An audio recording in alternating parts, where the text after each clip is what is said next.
Well, let me just give anybody an opportunity. If there's someone new in the room, just say me or something like that. Chat me in the chat box there, and I will cover getting support and everything for you real quick if somebody would like that. And Susan. Thank you, Susan. I didn't recognize your name, Susan, so that's why I wanted to give you that opportunity. Okay, Susan. So, well, first of all, welcome, and I hope you've had a little chance to play around with BloodHound. And so let me bring up the website here. There's a couple ways. Obviously, you can just open up your browser, or also if you open up the interface. So I already have BloodHound on both of these charts here. So if you open up the BloodHound interface from the help section, there's a couple of items here. So let me just jump to one of these just to open up the web browser. And from here, I'm going to jump to the home page. So, good, Susan. I'm glad you like it. All right. It's just waiting for the page to load here. Okay, so I'm going to jump over to the home page, and we'll start from there. Basically, this menu up here doesn't change. It's all the same no matter what page you're on, but this is probably what you're used to seeing when you go to our site. So to get started, we put together a page to a quick start guide, so to speak of. So under BloodHound, you'll see there's Learn BloodHound, and then there's Getting Started. There's also under Support, there's the same thing here, Learn BloodHound and Getting Started. So from this page is kind of the launching point, and there we go. Oop.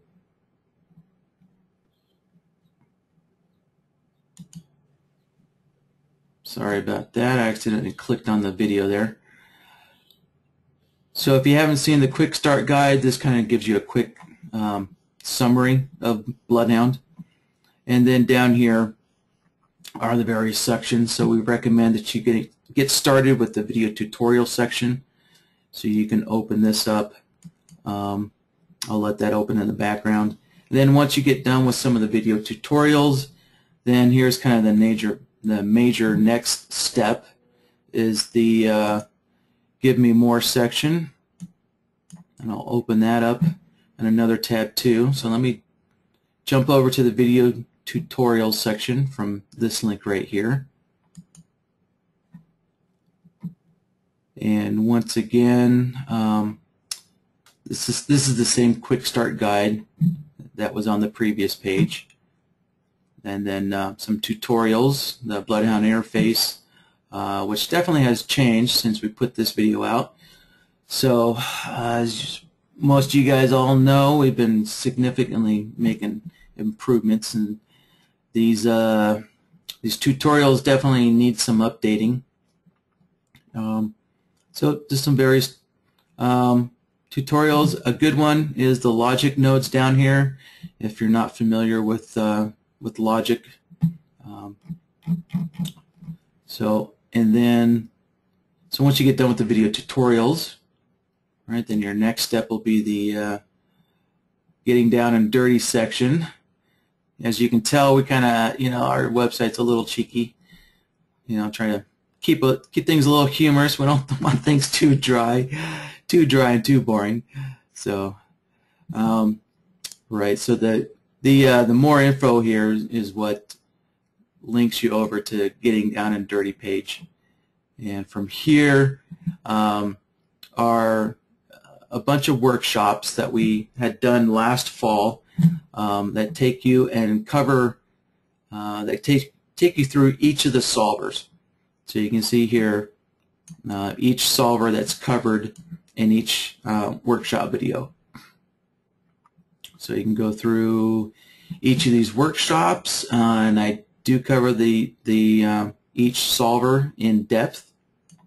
All right. And let me show you what I mean by solver. So here's the BloodHound interface, and we're on the Solvers tab. So this pull-down menu, right? These are all of the solvers so these guys are what does all the work, basically. They're what's kind of doing all the comparison type functions for building your system. So these are the solvers. And so that's what each of these videos are for. And then near the bottom here, you can watch a video on building a complete system from start to finish, including putting it into a strategy. So our strategy, the strategy that comes with BloodHound is called Raven. So building a system and putting it into Raven. And then down here at the bottom, there's a tutorial just on Raven only. So, and here's another area. So to get kind of beginner to medium advanced, some tips and tricks areas. Let me open this up in the background.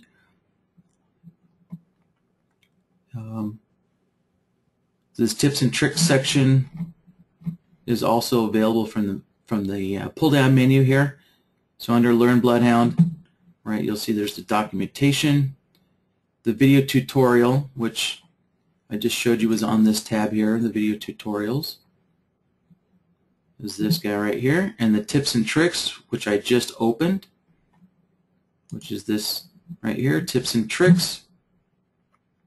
So if you have some custom indicators, which I'm sure you probably do, Susan, this will help you figure out if those custom indicators will allow BloodHound to read their output. You know, so if they have a plot or something like that, not all indicators are readable by BloodHound. Some third-party vendors choose to hide the data that their indicators provide. You know, while you can see it on the chart, it's not readable by other indicators. And then there's a couple of systems, so some CCI stuff here, kind of a intermediary to advanced little tips and tricks on the ADX indicator. So if you're familiar with the ADX, right, the ADX rises when the trend is long or short. So the ADX system is a little counterintuitive to BloodHound. BloodHound's more set up so that if your indicator is rising, probably most of the time you want a long output or you want a long trade. If an indicator is falling, then typically you want a short. You know, you're looking for short signals. Whereas the ADX, when the trend is falling, the ADX is still rising. So it's kind of counterintuitive to how most of the solvers work in BloodHound. So this kind of helps you understand how to work with those type of indicators. Let's take a look at some other areas here. All of the recorded workshops are under here, training. And there is documentation for each of the solvers. I'll bring that up. And so the page it takes you to is just kind of a general page here for just kind of covers some general stuff on each of the solvers. And then you'll see there's a bunch of categories here on the right, and you'll see the list of solvers available. So this is another good resource. So let me jump over to the threshold Solver. And at the very bottom, so you'll see there's some links to the various sections. If we jump down, you'll see there's a video tutorial. And this video, it's one of our workshops, but what it does is it starts you at the exact point at which I start talking about the threshold solver. So it just kind of jumps you forward in time and starts playing the video at the right point. And then down here there's some examples. So each of the solvers have examples on their documentation page as well, some written examples. And you can click on the images and it'll enlarge it to give you a better view there. So,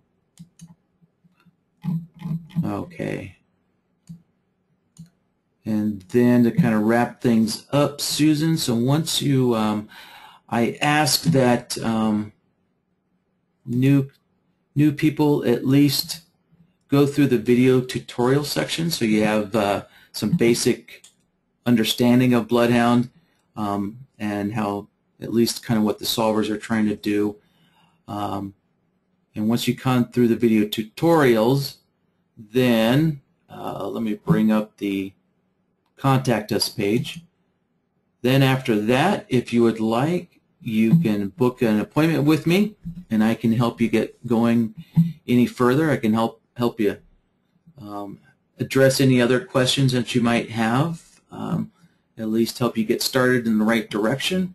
So you can use the green button here to book an appointment. And if you have any other kind of questions or comments, that's what this page is for. Right, once again, let me show you the Contact Us page. So this is where you can submit your questions to Jeremy and I. Any kind of question that you might have. So, and this will send in a ticket request, and Jeremy and I will respond to you by email. And also our support center. Let me open that up in another tab.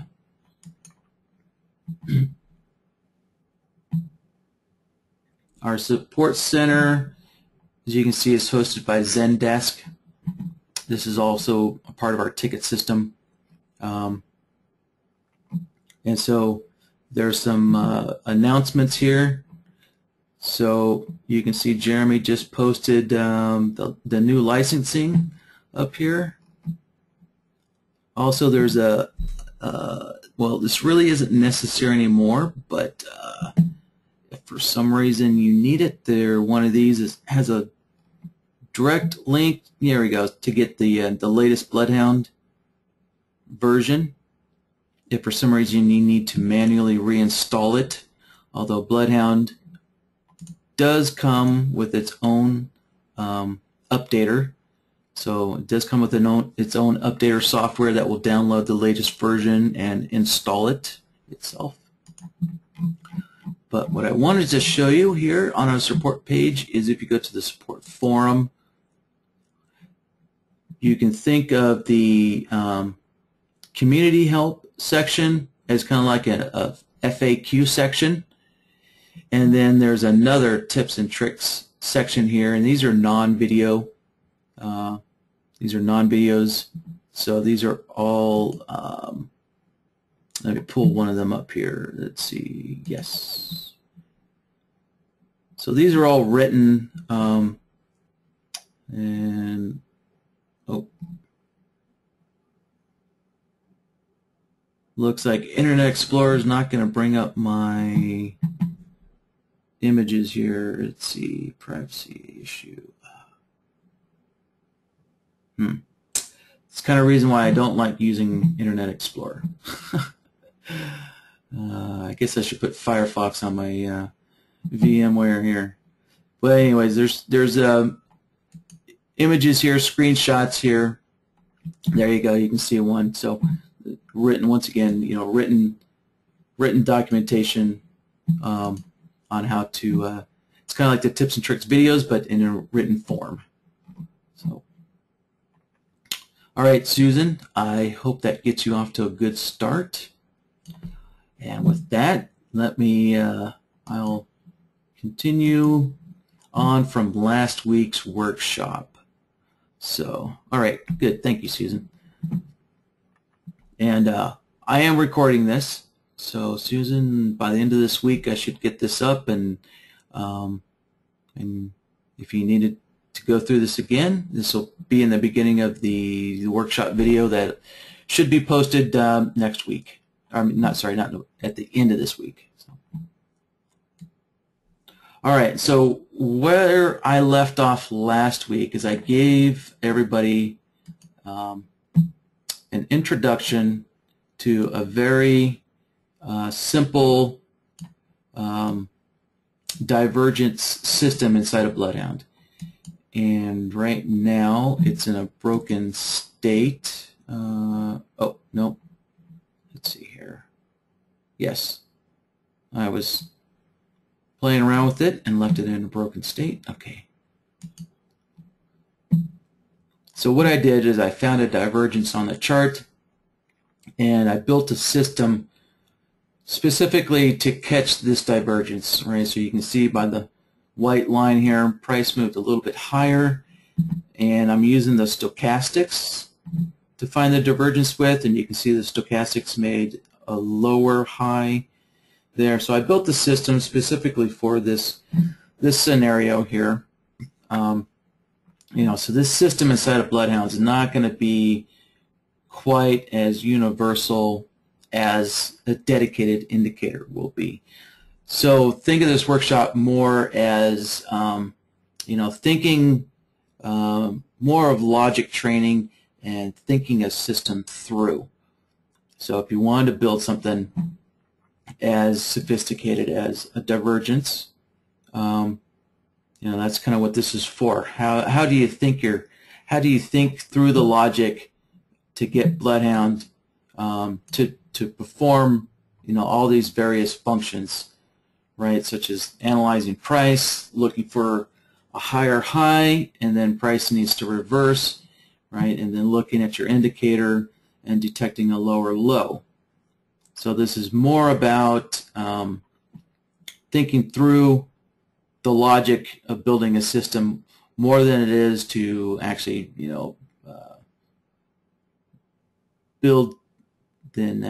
building the divergence system.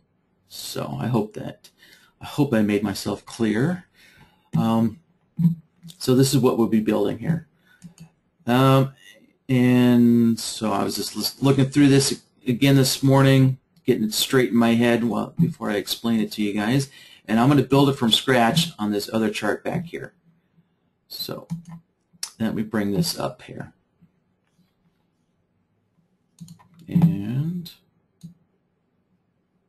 And you'll probably notice I'm working with the daily bars. Daily charts, in my experience, seem to give better divergence signals. So I'm going to work on identifying the following divergence here. So let me mark it with an arrow. Right, so we have a high point here to this high point here. And you can see I'm using the SI swings, highs, lows to mark these high points. Right, so you can see that the dotted green line, let me pull up the indicator. The dotted green line, the dots are the whitest tops and the red dots are the whitest bottoms. Right, so you'll notice that the dots are always on the outside, identifying the highest highs and the lowest lows. And the lines are kind of like the intermediary swing points, or what have been called the tightest swing points. So you got the tightest tops and the tightest bottoms, and those are the lines.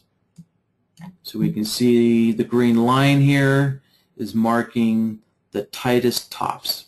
So what it's trying to do is identify kind of the intermediary tops. And the red line is identifying the intermediary bottoms. So if you're interested in more information about this indicator, once again, last fall when I was doing those workshops on each of the solvers, I did also cover the indicators back then as well.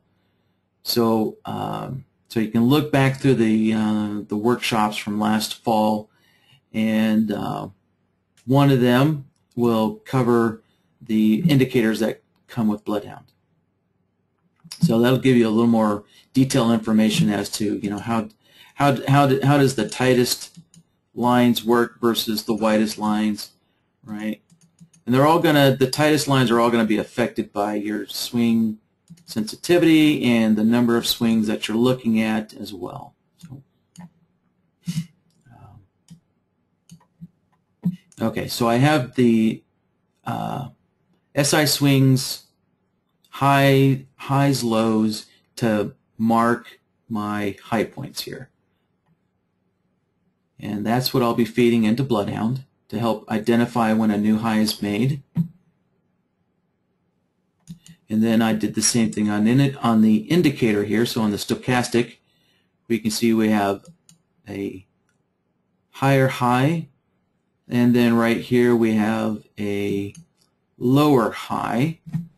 And we can see this lower high on the indicators being marked, or we can identify it by the tightest top dropping down.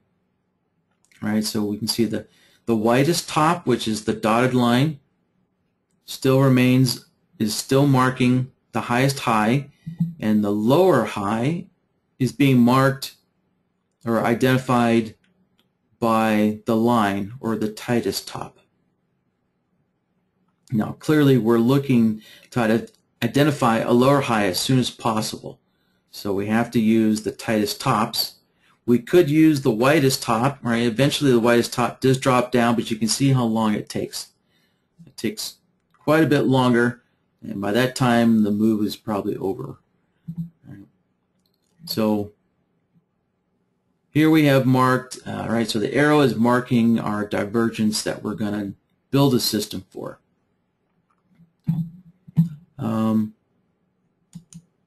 So let me, I'll take BloodHound off the chart and kind of start from the beginning.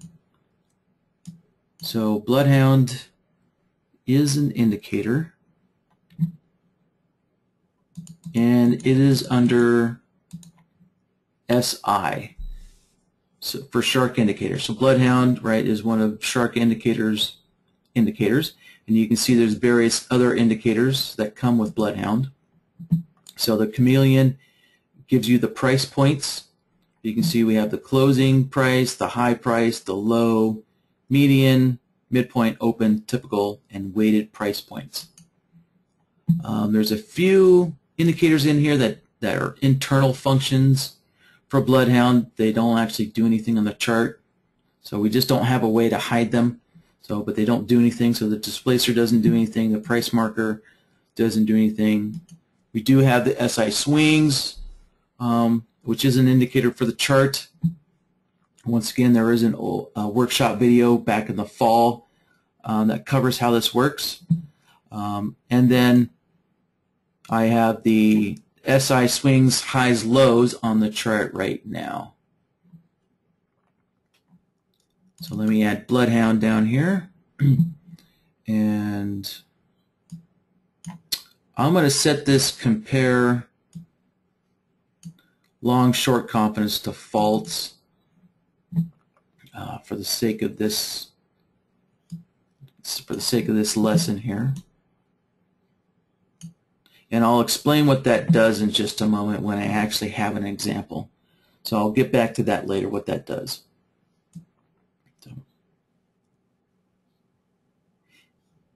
All right, BloodHound's on the chart. There we go.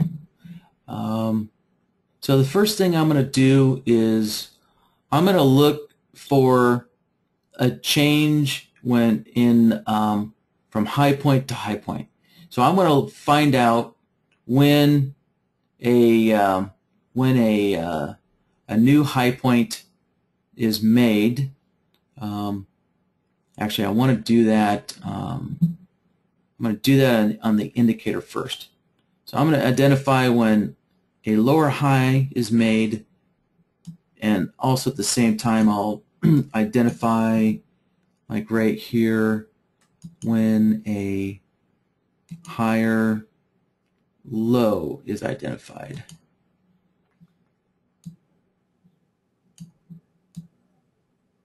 So let me build that first.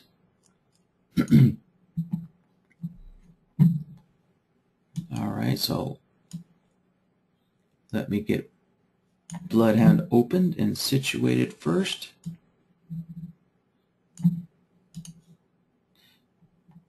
So for any of you guys who have had appointments with me, you kind of know I like to work with, I find it very convenient to put my chart on one edge of my screen and almost kind of maximize it, and then leave the other edge open for BloodHound interface, so I can just quickly jump back and forth. All right, so the solver I'm going to use to identify when, essentially I want to identify when this indicator drops down. Right, so I'm going to be looking for when the tightest top drops down from the whitest top, or the dot line, the dotted line, and that'll tell me that there is a a change in the high points on my indicator. So that'll tell me when I have a lower high set up, and so I'm going to be comparing the two values here. So I'll grab the comparison solver, add that on there,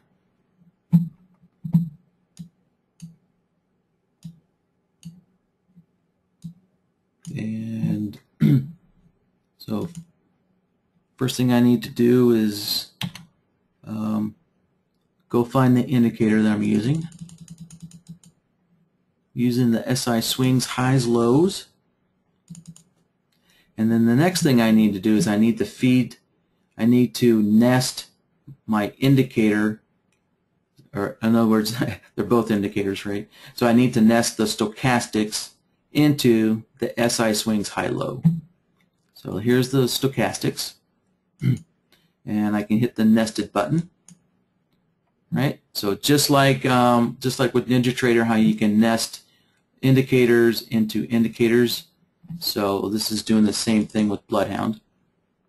And I do, I think I changed my period values. Let me take a look here. Actually, no. Okay, so I'm using 7, 14, and 3 on my stochastic. Okay. So I don't have to change the stochastic value. And I am using the default settings for the SI swings high-lows. Now when you're looking for a divergence, let me close this up. So one thing to understand is that when you're looking for an indicator divergence against price, right, typically it's your indicator is supposed to be telling you where price is going. So in other words, so when the indicator, when the stochastic makes a lower high, we're essentially looking for a short signal. So we're looking for this divergence in the indicator, excuse me, in the indicator, to tell us that price should be topping out on its up move trend here, and so that price should be reversing around here and going short after this indicator. So when the stochastic is making a lower high. So we want a signal from BloodHound essentially aligning with the stochastic indicator. So if the stochastic is making a lower high, we want a short out of it. If the stochastic is making a higher low, we want a long signal out of that. I didn't really plan this, but I can see here that actually it looks like we're going to get two divergences here. So I can see my indicators, the SI swings indicator is, yeah, it's marking this swing point and this swing point. Yeah, so it looks like as I'm building this system, we'll get two divergence working here.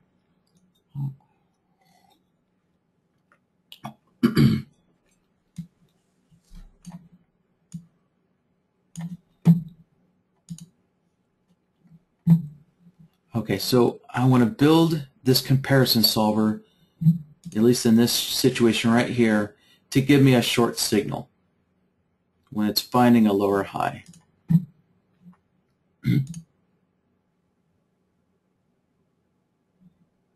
And I'm going to give this a name here.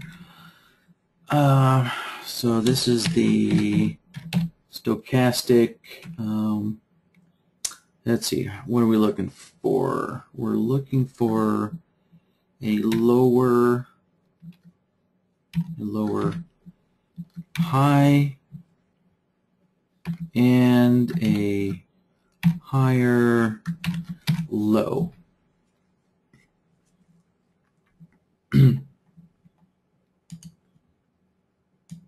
So I didn't finish setting up indicator A yet. I need to select the correct plots here that I'm looking at. So I'm going to be comparing this tightest line to the widest line. So let's see here. So the tightest tops, all right, the green line is the tops, is going to be giving me a short output. Right, I'm looking for that to be the shorts, and then the red lines being the bottoms, I'm looking for a long signal out of those. So there we go. So indicator A is going to be looking at the tightest plots, and then I'm going to be comparing them, right, to indicator B section is going to be the dotted lines, or the widest tops and the widest bottoms.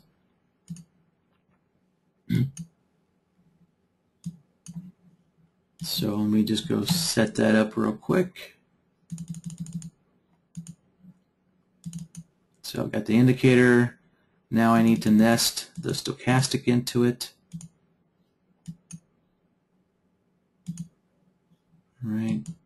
Oh, and also keep in mind when nesting, so the stochastic has two plots, so you just want to make sure that you're feeding the correct plot of your nested indicator into the upper level indicator. So fortunately the D is selected by default. Alright, so we're going to be comparing to the widest sections here.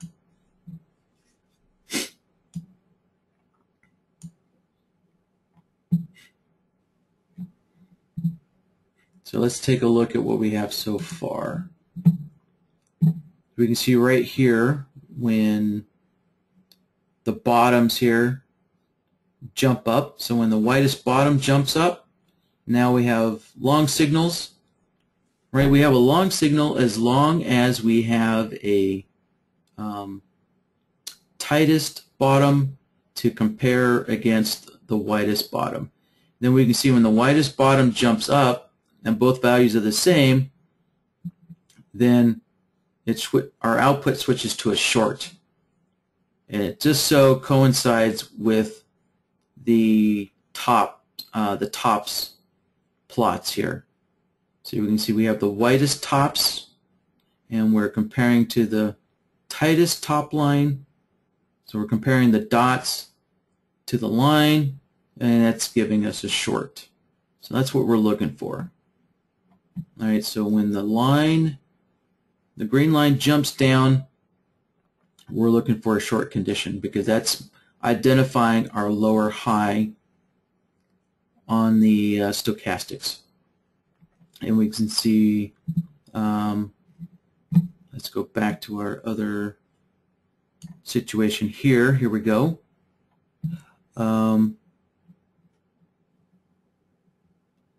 So when the tightest bottom, the red line, jumped up, identifying this higher low, we can see it gave us a green bar or a long signal right after that.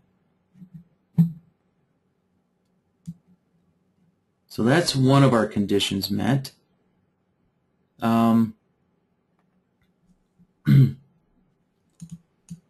And let's see. In the system I built on the other chart, right, so right now all I have is, this one is looking at, actually let me rename this. This one is actually comparing the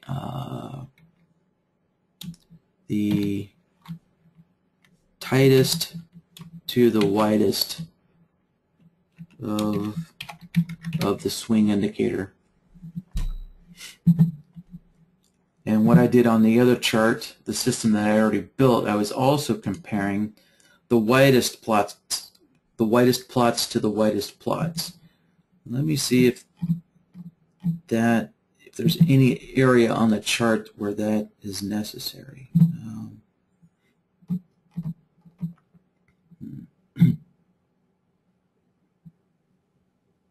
Well, yeah, it doesn't look like it's really necessary, so I'll just kind of skip that solver for now.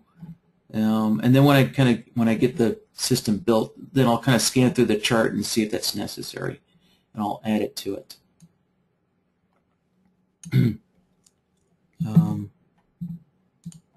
So for now, we have the stochastic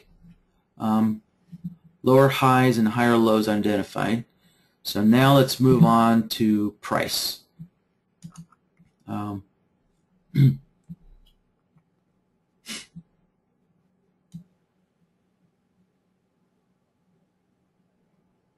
So what I've chosen to do with price, there's probably a couple of ways to do this. I could use the SI swing high-low indicator to identify, price points, new higher high price points, or lower low price points. But what I've chosen is to actually do it a different route, because I'm trying to identify when price makes a lower low or a higher high as soon as possible. So instead of using the SI swings indicator, I actually chose to use the inflection indicator. So for a lower low, I'm looking for an inflection of the low price, right? The low point of the price, and to identify the swing high points, I'm using the high price and looking for an inflection on that. Is the reason why, I guess here's kind of a good example. Right, so we have this swing high point right here, and you can see it's not picked up, right? The SI swing indicator doesn't pick it up for 3 bars later. This low point was picked up 2 bars later, so that's not too bad. But we want to try and identify it as soon as possible, right? As soon as price makes this low point by, in other words, price moving up, or as soon as price makes this high point, right, by the high going lower, I want to try and identify it as soon as possible. So that's why I've chosen to use the Inflection Solver to identify these high points, or these swing points. And so for you guys who are already used to maybe playing around with the Inflection Solver, right, you can see that there's kind of like these inflection points all over the place, right? So if I take this high compared to this high, that would give me an inflection point. This right here, this bar to this bar would give me an inflection point, and this one, right? So let me put the inflection on here and show you exactly what I mean. So we're going to have to build some filters into this inflection point. So I'm going to turn the other solver off, and now we're only looking at the inflection point. And so now I need to feed the high price and the low price into the Inflection Solver. So to get those prices, I'm going to drop down to Chameleon.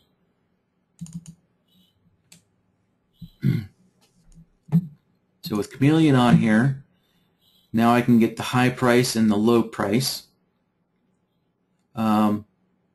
So the high price, when the highs inflects down, I want to get a short signal, and when the lows inflect up, I want a long signal.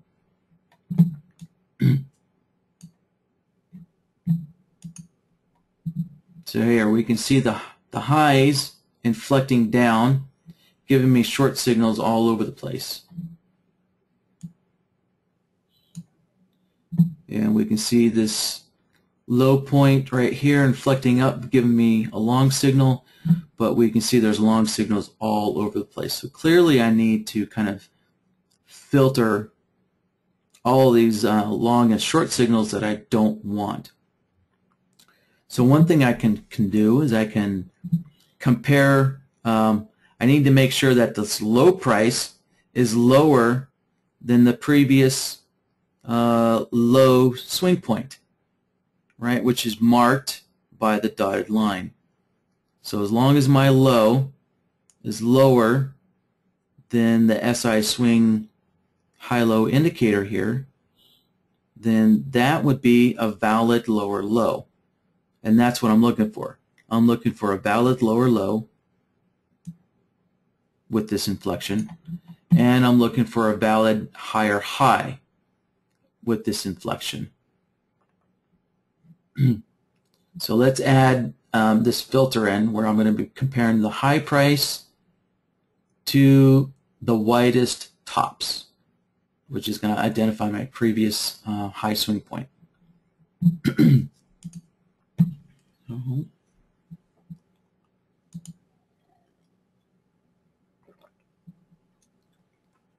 So we're going to be doing another comparison.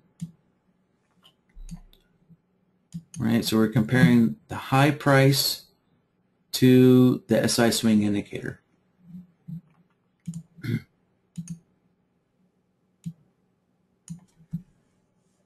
So this is going to be, oops, the high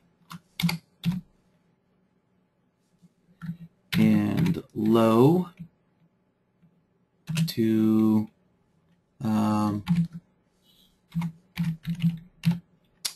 the previous swing. Yeah, to the previous swing.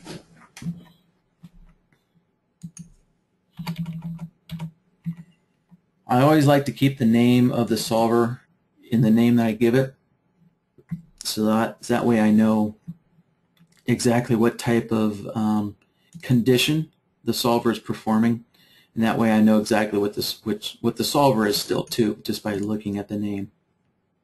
And a lot of times, sometimes these names get fairly long, so I'll just shorten them up. So I'll use comp for comparison, and the inflection, I usually shorten it to INF for inflection. Okay, now that I have my comparison solver, let me turn off the inflection solver. And all right, so indicator A is going to be the high price, and the indicator B section is going to be the swing indicator here.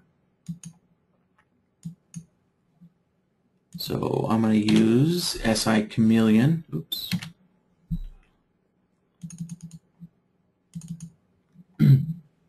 So once again, the highs are going to give me short signals and the lows are going to give me long signals.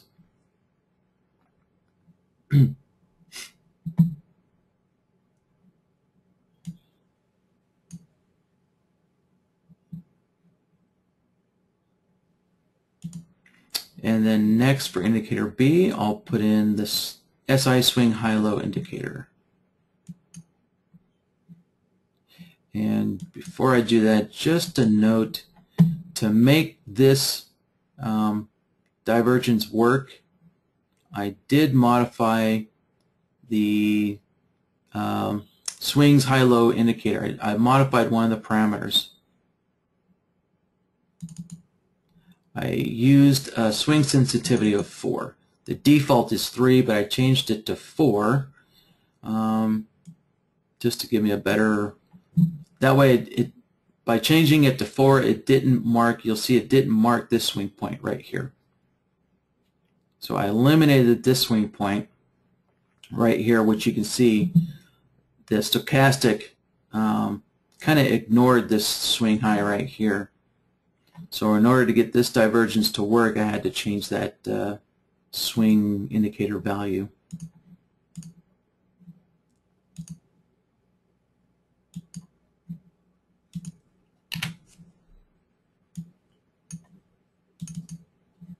So let me change that to 4. And we're comparing against the widest plots here. So the tops, remember the widest tops is the dotted green lines. So I'm looking for short conditions with the tops and long conditions for the bottoms.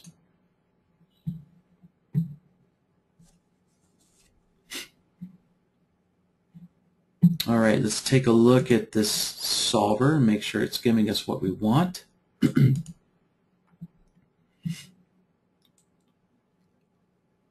Let's see.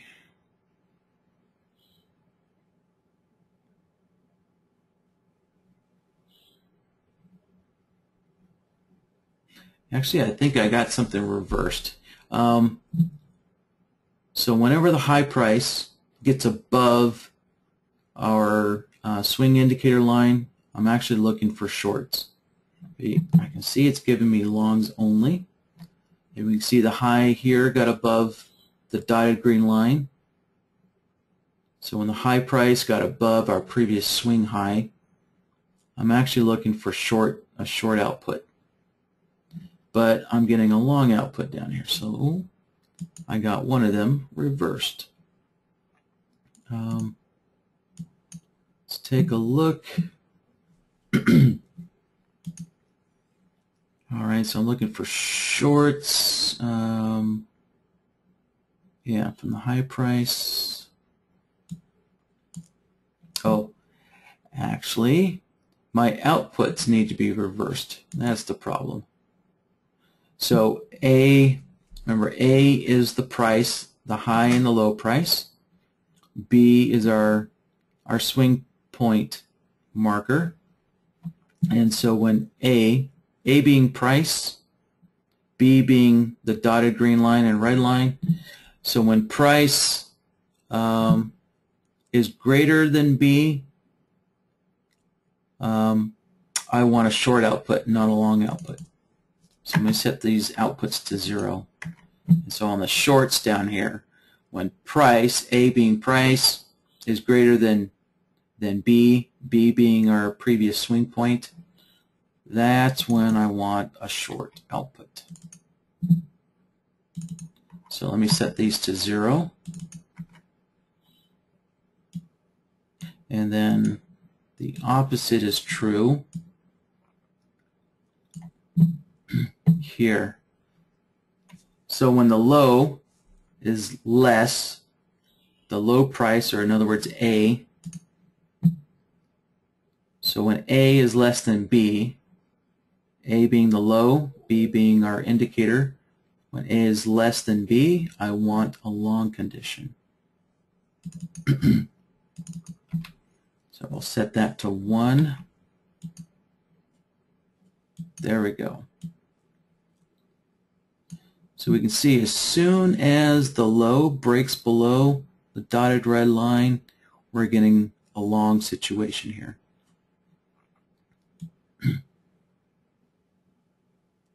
And back to this divergence, now we're getting a short as soon as the high breaks above our previous swing point, marked by the dotted green lines.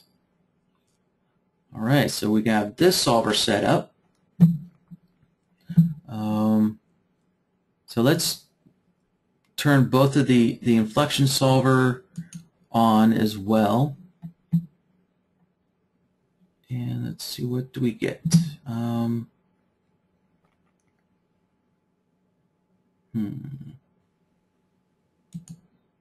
We'll take a look here. So we're only getting short signals now after the inflection. So we can see the high was up here and it came down for an inflection and we got a short. Same here, high came down for an inflection, we got a short.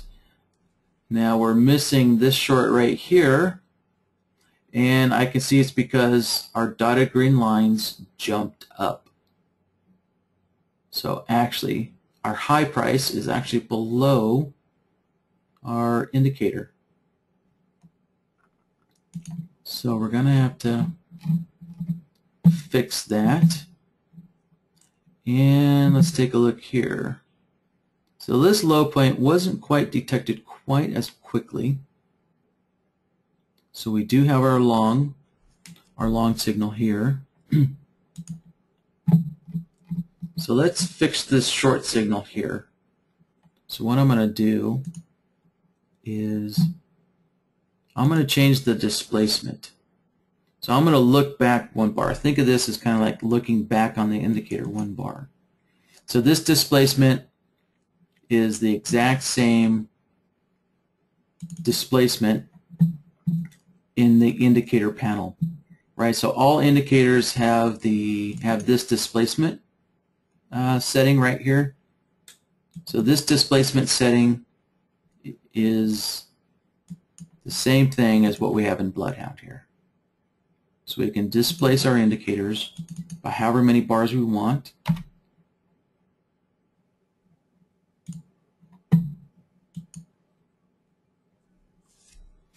Right. So if you don't know what the displacement setting does for your indicators, you can just hit F1 and read NinjaTrader's documentation on that. So.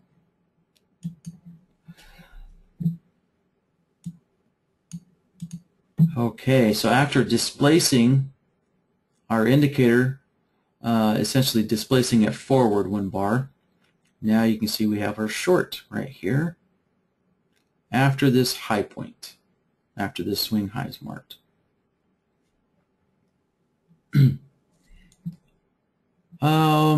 All right, let's see what to move on to next. All right, so we are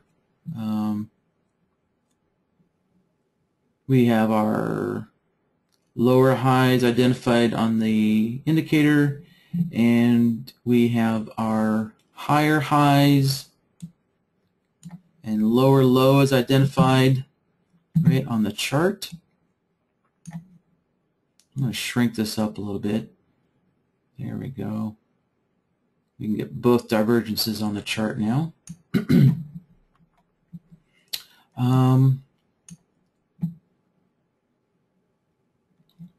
All right, so the next step, let's see.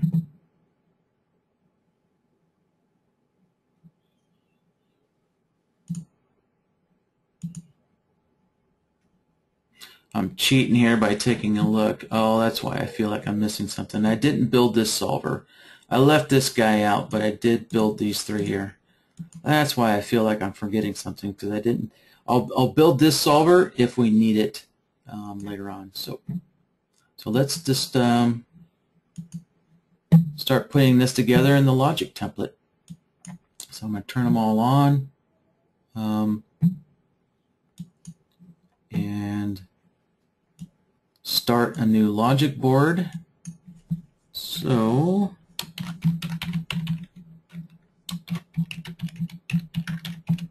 I'll just call this a simple divergence, and I'll just drop all the solvers on the board.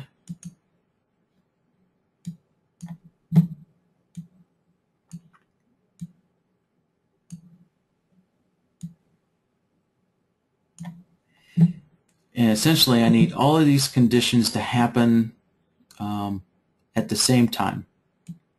So if all your conditions, if all your solvers conditions have to happen at the same time, you want to use the AND logic, because I need this solver to occur, and I need the inflection solver to occur, and I need the high and low price comparison solver to occur at the same time. And let's take a look to see what we get here.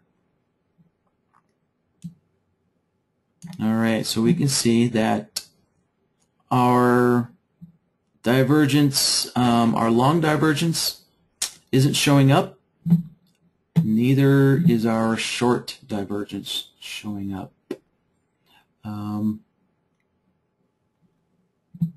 So now we have to figure out why is that the case. And so with my cursor here, I can see if I line it up with when the lower high is detected on the stochastic, it's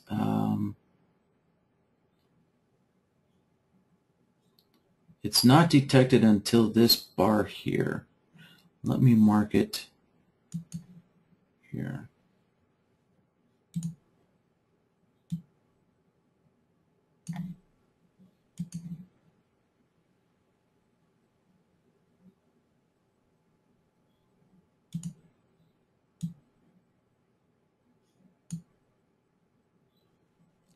Okay, so here's when our here's when our lower high on the indicator is identified. It's right here on this bar. So I'm going to take a look at when our high point is detected on price. So let me disconnect the stochastic here. And I can see from these two solvers, I don't have a short identified here. So what I need to do is extend, I need to extend this short out a few bars. I have to extend it out an additional 2 bars in order to, I guess, catch up when our indicator deflects down. All right, so price always moves. Typically, price always moves before your indicators. Right, almost all indicators are kind of lagging. All right, so we're going to have to take what occurs in price and extend it forward enough bars to allow our indicator for our indicator conditions to be met. So.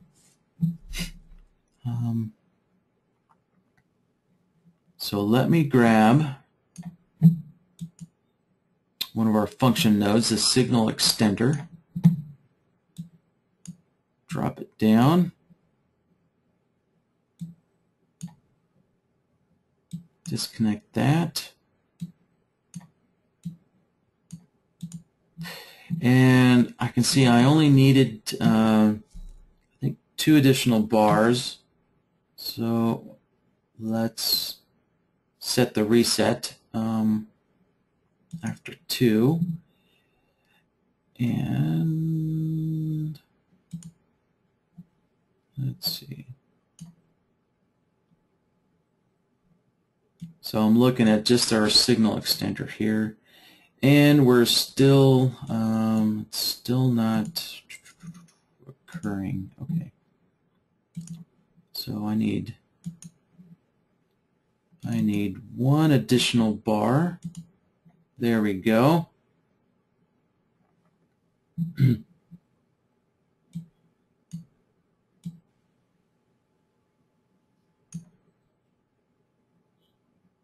And we can see it's still not working.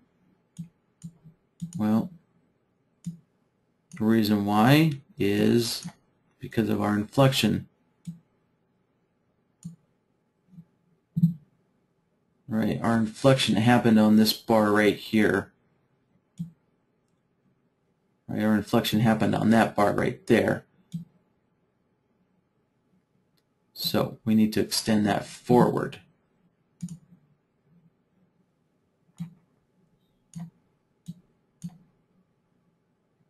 So instead of using the extender on just this one solver, let's put the extender on our AND node.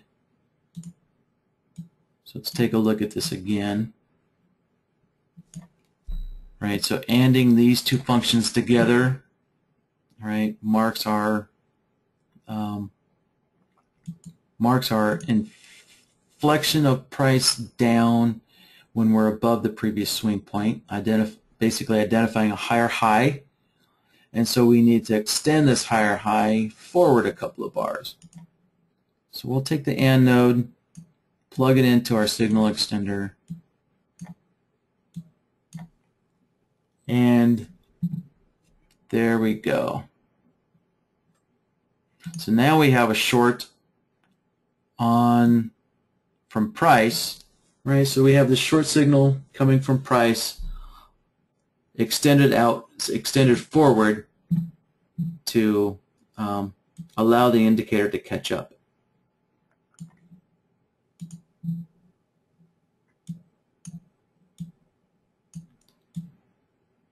So this is one of our conditions here, and we need to join it together with our indicator condition. So I'm going to need another AND. Let me join these two together, and we'll take a look there.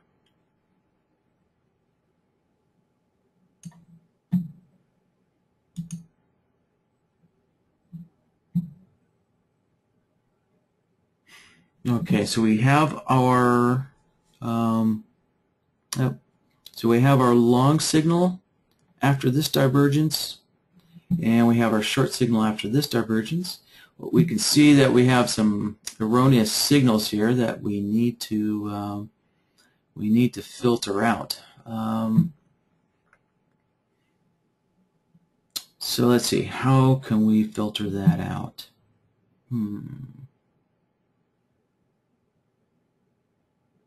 So this would be interesting. This is something I really didn't count on for this workshop. So I will just need a moment to kind of think about this. Let's see here.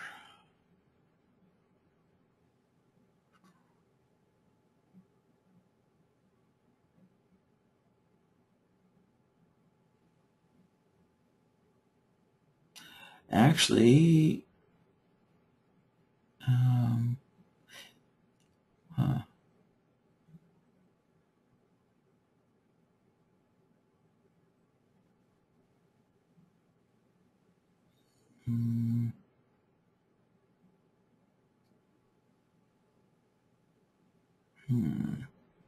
yeah, so our stochastic is not stepping down here. So I'm going to take a look at this solver. So I can see we have, this is a higher high in comparison to these highs back here. So let me take a look at this solver again. Let's try and see what's going on here. Okay.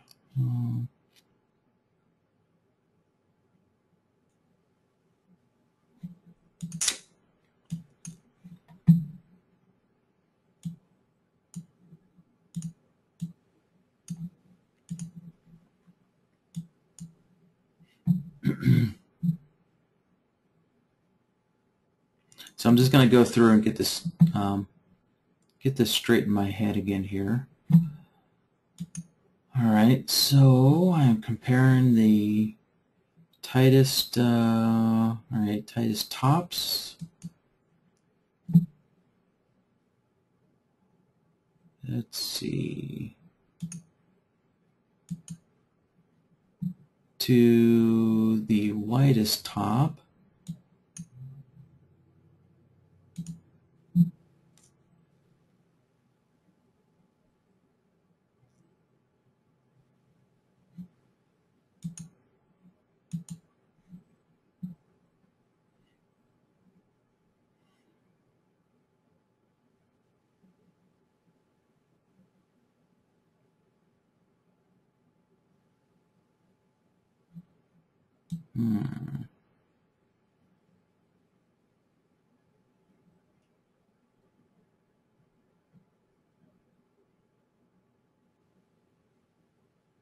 So I only want a short when the tightest top value drops down below the dotted green line, right? So when the green line is less than the dotted green, than the green dots, that's when I want a short.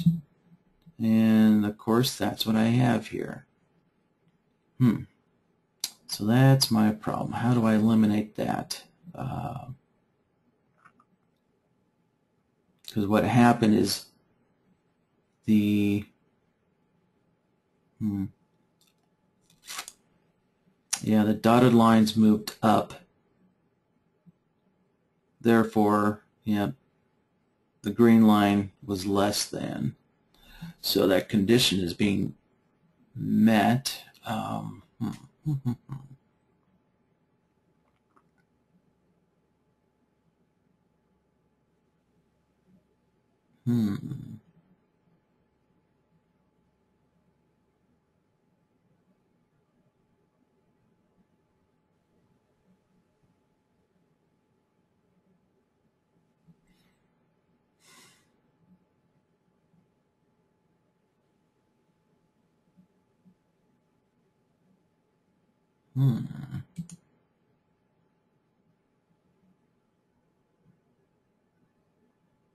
So much easier to think this through when you're not under pressure, let me tell you. That's why I like doing. I usually, I do always try and prepare, the night before to get things straightened in my head. But today, I decided I'd just build this on a different section of the chart, just to kind of change it up. And when I built the system on the other chart, I didn't encounter this. So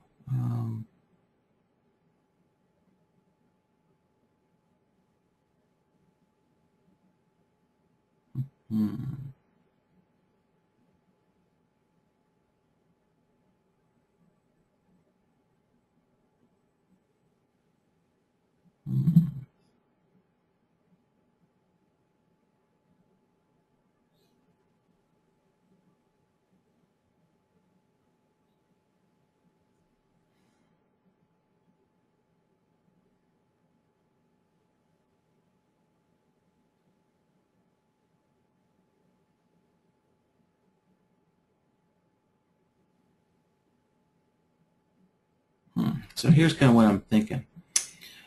I'm thinking, can I find a way to identify when the line changes in value? Yes, because right down here I can see the The green line didn't change in value. It stayed the same.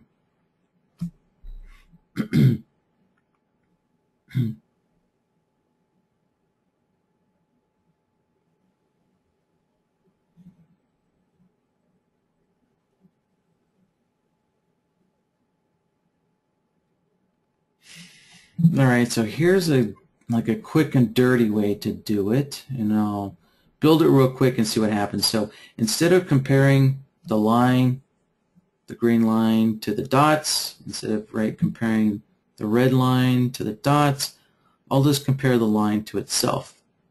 Compare. So what I'll do is, let's say if this is the current bar, right? The green line is up on top, and if we step forward, then on the current bar, I can see the line has stepped down in comparison to the previous bar. So I can compare the current value of the green line to the previous bar and see if it stepped down to mark that divergence. So what I'll do, let me go back to the Solvers tab. I'll make a copy of this solver.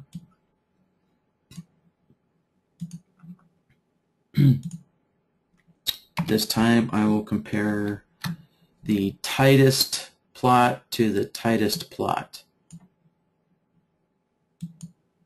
So I will need to switch indicator B from these whitest plots to the tightest plots.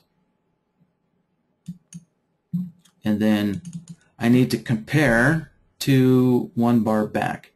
So I'll have to set my displacement to 1. So that's going to be comparing the current bar with a displacement of 0, right? This being the current bar, and then comparing it to 1 bar back, which is a displacement of 1.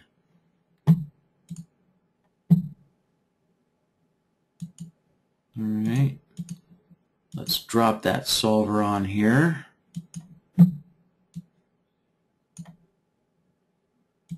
And thanks, Gary. You guys have quite a good sense of humor. I like it. Gary's all, no pressure here. All right, let's take a look at this. All right. So this is giving me the short signal that I like. I like this short a lot better. Let's see, I am getting a short right there. But maybe these shorts right here, this short and this short, ought to hopefully get filtered out by the price comparisons. And I do have a long signal right here for when the stochastic makes a higher low. All right, that looks promising. So let's disconnect this guy and plug this back in. Plug that in. And hey, my quick and dirty solution worked. It did work. All right, let's see if we get any other kind of erroneous signals here. Let's see, we got a short here. Well, price did make a higher high. The stochastics did make a lower high. So that technically qualified. You know, this is one thing about divergence is you do get a lot of false divergence signals. Okay, let me look back through time here.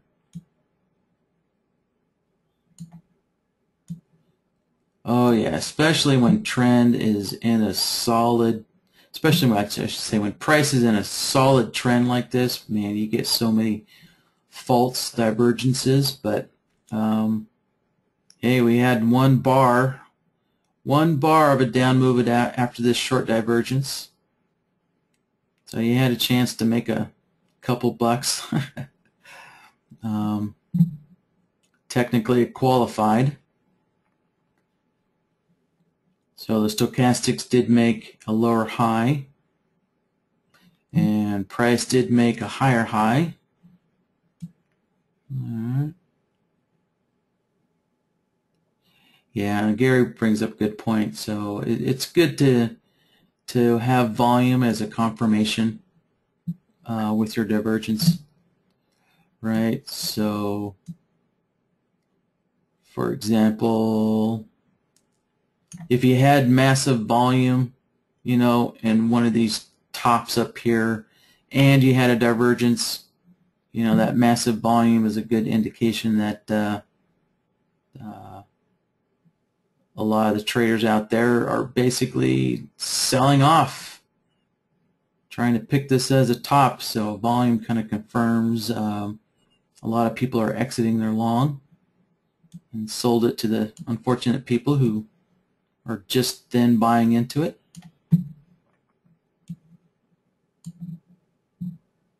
And oh, look at this. So this, I had this marked because this was the original location that I was building the divergence for. Right? Look at this. This is like textbook perfect. But it didn't get marked. Let's find out why it didn't get marked. My suspicion is the signal extender isn't extending forward enough. Let me slide this all the way forward. All right, so okay, so here is when the indicator is marked. Now let's take a look when price is discovered.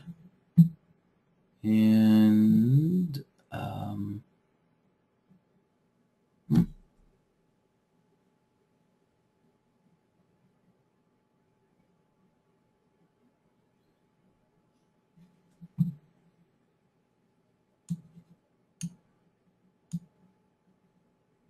okay, so I'm looking at our inflection. Obviously that's working. We have an inflection down right here from our short output. Now let's take a look at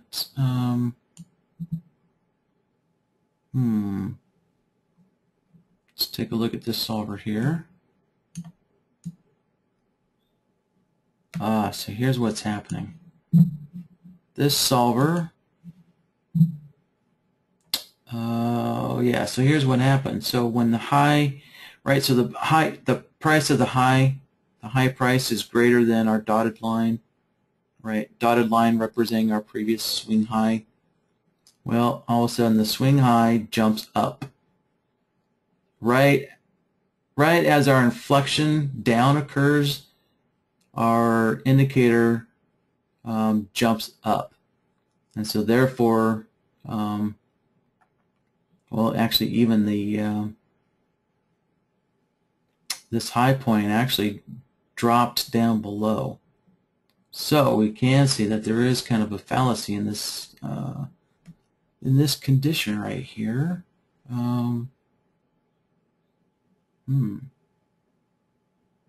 So the way I could fix that is I can add a signal extender to this one solver.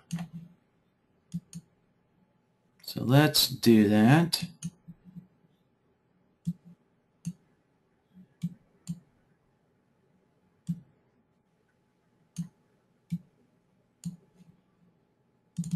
And I don't want to extend it too far forward, so let's just try extending it forward 2 bars for now and see how that works out. Here's a little tip. If you have a middle button on your mouse, the middle button is also the pan button. You notice I didn't have to go up and grab it up here. I can use the middle mouse button to pan around.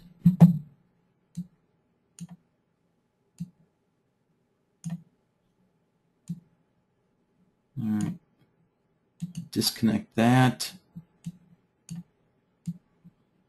And when you're selecting multiple nodes, you can see right here's my little selection window. The selection window only has to touch, right? You can see as soon as I just touch this solver, see how it gets highlighted brighter.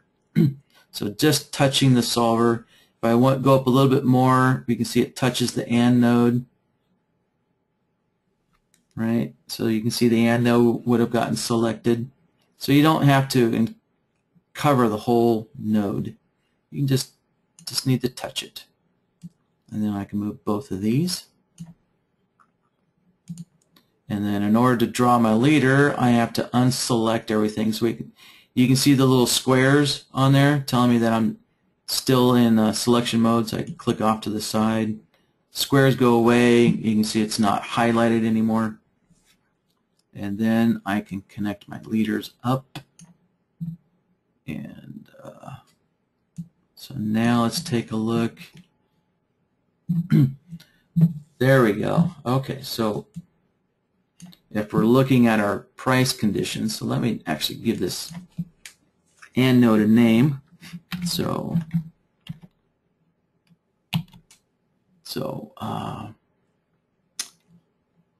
this is looking for price, higher highs, and lower lows. And so now, if we're just looking at price, I'm getting all of these short outputs, and finally it overlaps to when our stochastic downturn is detected. All right, so now let's take a look. There we go. Now our divergence is detected. So let's kind of look forward on the chart and see if that introduced any kind of issues somewhere. So no, still have this guy here. All right. This long divergence still marked good. And the short one is still marked good. I'm just kind of looking for extra, I don't know, maybe other areas on the chart that might get marked by accident. So, okay, I'm going to scroll back further on the chart here. Let's take a look. All right.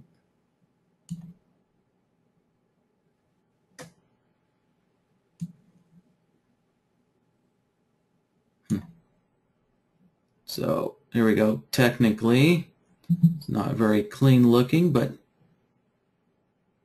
technically we have a higher high marked.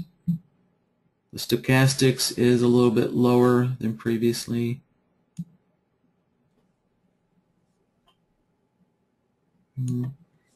Yep, you know, another technical condition met right here.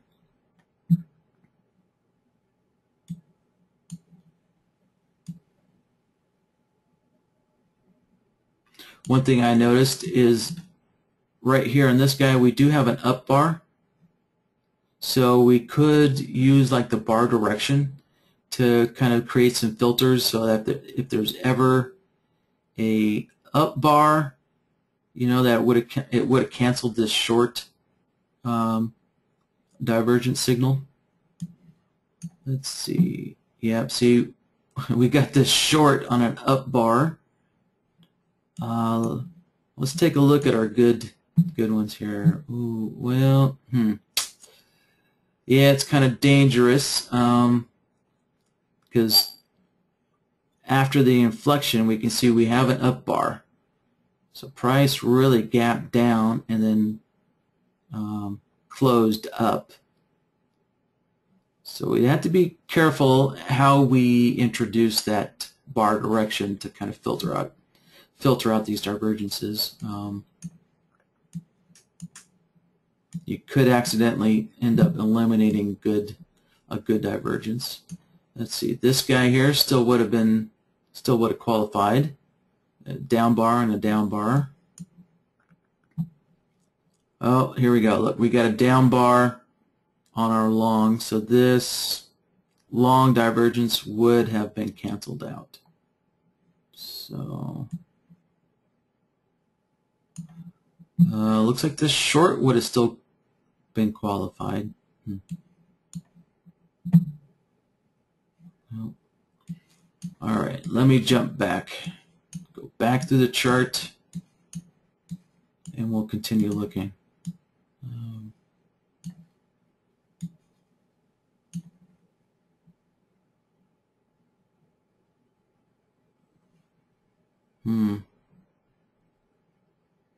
Another technical met. So clearly a strong long trend. All right, well that's it. That's all the data on my chart. So I'm going to wrap it up there, guys. I don't really see any questions coming in. Either I lost you guys, or you're just eyes glossed over, or or I did a really good job. Probably had your eyes glazed over. All right. Well, good. Thank you, Gary. I'm glad that was helpful for you guys. Let's see.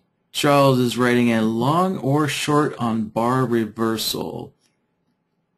Long or short on bar reversal.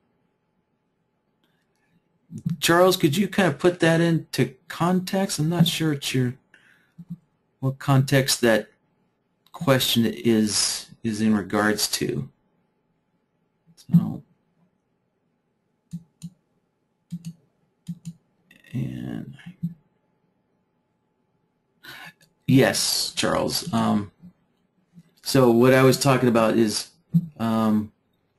using the bar direction, I guess, to filter out these divergences. I would use the I could just simply drop a bar direction solver on here. Right, and so the bar direction solver is definitely the simplest one out there, and as you can see, you get a long output when the bar is up, when the bar closes up, and with all of these bars closing down, you get a short output. So if I just plug this, let's see, let me slide this over. Right, so we got a short divergence on this up bar. So if I wanted to filter out that, all I'd have to do is just connect that in to this AND node, and you can see it wiped it out. Right.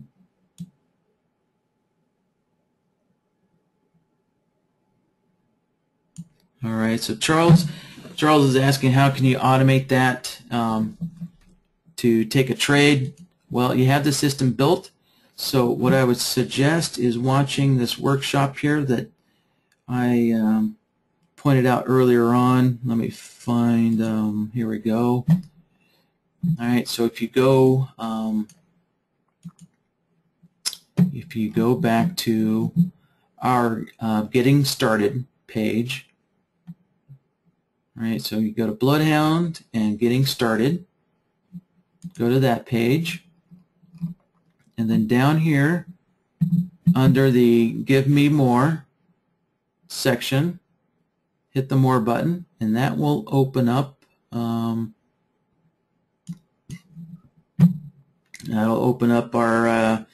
Getting Down and Dirty.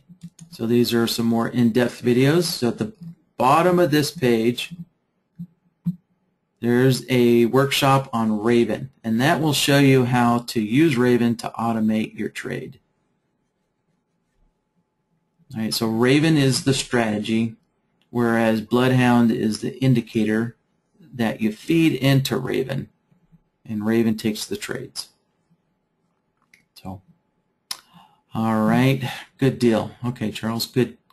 So, all right, everybody. Well, thanks for showing up. And next week I had a great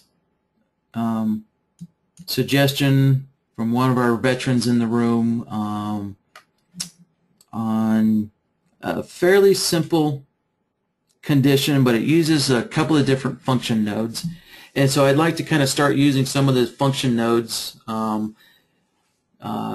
in some real kind of examples here. So if you have any kind of conditions that you think could use a function node and you think they'd make for a great workshop lesson, I'd appreciate you guys sending them along.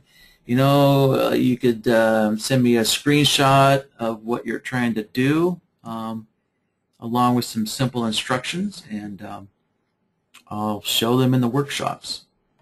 So this one here only didn't really use too many function nodes, and I would only use the signal extender, but I kind of like to start using some more function nodes to kind of give you some real examples after doing the workshops, just showing you how they work technically. I like to actually put them in use. So if you have any suggestions, please send them along.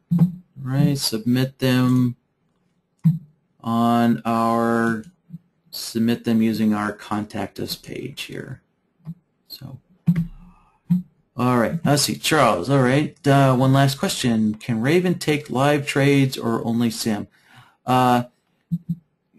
Yes, if you have a licensed version of BloodHound, then you can trade live. So if you're using the trial version requires that NinjaTrader run in, oops, there we go. So the trial version requires that NinjaTrader run with global simulation mode turned on, right? Which means you can't trade cash. You can't trade your cash account, right? So if you have a trial version of NinjaTrader, you're gonna be locked in global sim mode. So you can't take a live trade with the trial version of NinjaTrader. The same thing with BloodHound. So if you have the trial version of BloodHound, you can take a live trade on a sim account, but not a cash account. So you can't submit an order to your broker with the trial version. So, all right. So I guess to further answer your question, yes, you can run Raven on live market data and take sim trades on the sim account. So, all right. Great. Okay, I guess that wraps it up. Well, thank you guys, and we'll see you next week.